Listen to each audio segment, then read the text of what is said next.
Leksiyamiz vatandaşım belki 3-chi leksiya bo'lib qolishi mumkin, 4-chi, men bilmadim, kechiringlar. Bugungi isloq 2021-yil 8-oyning 25-kuni. Endiki leksiyamiz mundaq.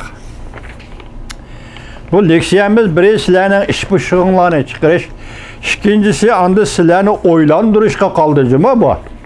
O'ylantirish, o'ylab baqinglar. Men o'zim hayron qoldim. Shuni sizlarga topshiray dedim. Qarab turing, ha? Obzor. Xo'chinlian. Bir ayol obzorchi va Xitoycha. Amerika Afg'onistondan chekingandan keyin Afg'onistonni kim o'tkazib oladi?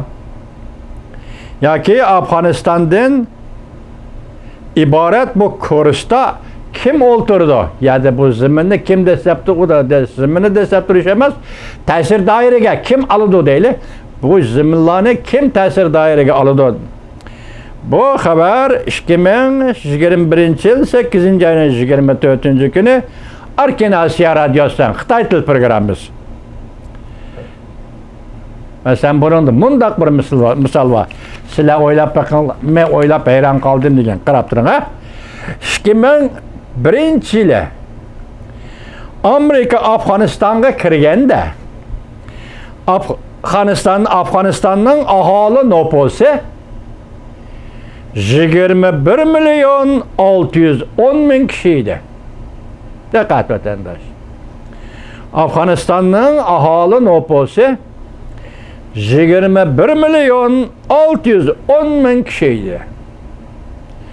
2020-yilga kelganda 20 yildan keyin juma 2020-yilga kelganda Afg'onistonning aholi nufusi 38.920.000 yetdi. Demak, bir qatlandi vatandosh. 20 milyon nüfusluk millet 20 yılda bir katlanıp köpüyüp 40 milyonga yetti vatandaş. Bunun yani sizin tefekkürünüzde bir tefekkür amilini koyup bireyim o? Anlap durun ha vatandaş. 1997 yılı 4. ayının 30. günü. Bunun burun 2. ayının 5. günü de Uyguristan'ın ili ülkesi de şiddetlik namayış partide Xitoy bastırdı. Şunun için Washington Postası 4. ayının 30. gün yazgan bir parça makalesi de Tibet ve Uygur doğrusu toxtalganda Uygur'un nüfus aholisini 20 milyon dedi. Eğer ben hata görüp olmagan bolsam cuma 360 gün oldu mu şunu tekrarlap ataman mı? 20 milyon dedi.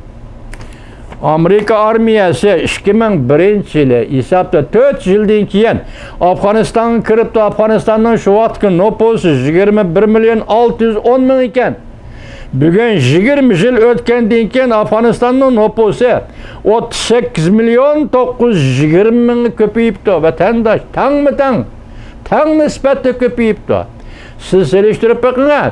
1997 yıl 4. ayının 30. günü Washington Postası gazetede Uygur'un nüfusu 20 milyon degan bolsa, bugün günde 24 yıldan keyinki bugün günde Uygur'un umumiy nüfusu qancha bo'ladi? Hozir 5-6 milyon adam Nazarbandda. Allah ularni o'z panohida saqlasin. Şunguçi planlıq tuğutu bu bilen bir 4 milyonu öltedi deyle vatandaşım. 4 milyonu öltedi deyle. Eğer Afganistan'daki de köpüyüşlen köpeygen bolsa 4 milyonu öldürüp oldu Xitayga çıkarıversek qandaq buludu? Afganistan'da 20 milyon kişi 40 milyon köpüyüptü. Uyguristan'da 20 milyon kişi 24 milyon 24 yılda içinde 40 milyon köpeydi paraz qaraylı 4 milyonu Xitoy öldürüp oldu deyli. Bu yerda hazır Uyguristan'da 36 milyon aholinin mavjud ekanligini siz har qanday şekilde qayd qilasiz. Mana paket vatandaş. Siz kirib baqing Erkin Osiyoning Xitoy til programmasi bugungi xabar. Mana 25. günde xabar. Qani?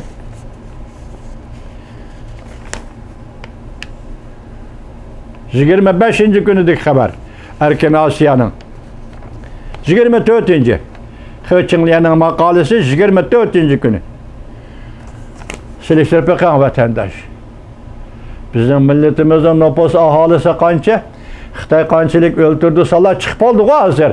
Ma köpüyüş nisbeti. Lekin bu yerde bir köpüyüşke nisbeten eğitildiği yana bir gap var mesela vatandaşım. Qarab turun ha. Amerika armiyasi Afganistan'a kirgandan boshlab ta hozirgacha umuman 2 trilyon 200 milyard dollar harcıldı. Gördünüz mü? 2 milyon, o 2 trilyon 200 milyard dollar harcıldı. Yani Höçinliyan nem deb tekrarlaptı. 20 yıl içinde Afganistan'ın nüfus ahalisi bir hassa katlanıp 40 milyonga yetdi. Demek ben 97 yılını misal aldım, 24 yıl. Höçinliyan Afganistan için 20 yıl depti. Ben 97 yıl gelip 24 yıl içinde Uyguristan'da nüfusu muşunun yetken bolsa tamamen 40 milyonga yetti deyle. Bunun da 4 milyonu Xitay öldürüp oldu deyle. Bilallıqtı bu şekilde öldürüp oldu deyle. Hazır Uyguristan'da mevcut nüfusunun 36 milyon işgalliği. Hiç kanda çatak yok. Bir de ahalının köpüyüşüge iki nersi gerek. Turmuş, rasxot, turmuş seviyesi, anda tibbi yardım şarait, iktisadi şarait gerek. Hazır bir yere Afganistan'a Amerika'nın 2 trilyon 200 milyar doları sərf kılın. Bunu biz Amerika tarafından sərf kılıngan dolar değil vatandaşım. Taliban Amerika ile uruş kıldı. Taliban çet elden kançılık pul kirdi. Mesela Arabistan'dan, İran'dan, Pakistan'dan, Xitay'dan. Afganistan kirgen pul kançılık. Bu siz bizge namalum. Muşu pullarını koşkanda, muşun çoğula baylık, hazır Afganistan'da bir taraftan uruş buluvatıdı. Yokken onun ahali nüfusunu evvelki 20 milyondan birası köpeytip 40 milyonga elip geldi. Sizge bunu sözlep birişim, statistika kılıp birişim, seliştirip bakın. Uygur'un ahali nüfusunu seliştirip bakın. Köpüyüşten kandak bulduğalıqını seliştirip bakın.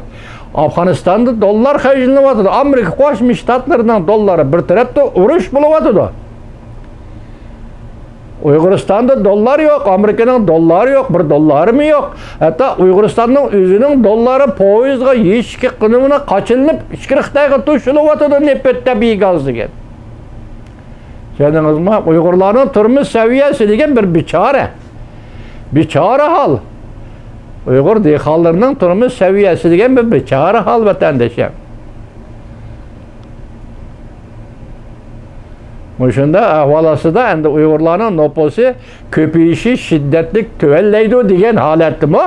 Endi yukarıki Afganistan'ın ahvalı seliştirsanız 20 milyon, 20 yıldan keyin 40 milyon, Uygur'un 20 milyon, 24 yıldan keyin kança milyon? Hazır ben 4 milyonunu öldürdük çıkırıp etip Xitay. 36 milyon nüfus vatanda bar ekan. Şuna bazı vatandaşlarının 35 milyon, 36 milyon degen gapları bugün menin kallamda öttü vatandaşa. Aşlan meyli statistika şekilde gelirsin, meyli hüccetlik etsin bu gaplarını. Lekin aşılarının 36-35 milyon, 40 milyon digellerine hemisi menin kallamda öttü vatandaşlarım. Bugünkü vaziyetimizden çıkırdığın xulasımız şu ki, hazır en asaslı 4 mesele, 3 meselesi bu vaziyetinin 4 mesele, 5 mesele bu için bolğan özgürüşünü sizlerge tapşırdık. Aldığımızdaki aylar küllerdi, yani kandak özgürüşler buldu. Siz dikkat kılıp durumuz hürmetli vatandaş.